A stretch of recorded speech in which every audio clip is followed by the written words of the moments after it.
Welcome to latest laws. The Delhi High Court has issued a significant directive to the Delhi government and educational institutions, emphasizing the need to follow the Rights of Persons with Disabilities Act 2016, which mandates a 5% reservation for disabled candidates in all educational institutions. The court's decision came in response to a public interest litigation filed by the non governmental organization Justice for All.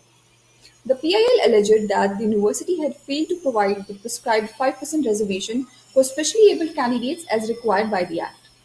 The court has accordingly directed both the Delhi government and the university to make every possible effort to ensure that the seats meant for specially abled persons are filled by providing reservation to all categories of specially abled candidates. In another news, the central government has made several modifications to the bill that will replace the ordinance passed on control of services in the national capital.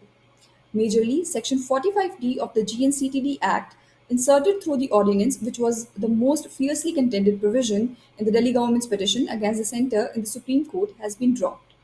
The provision mandated the constitution, appointment, or nomination of members and office bearers of any board or commission formed under any law by the President of India. However, the draft bill reportedly features an altered form of the provision requiring the National Capital Service Civil Service Authority to recommend a panel of names to the Lieutenant Governor for appointment to boards and commissions formed under the laws enacted by the state government.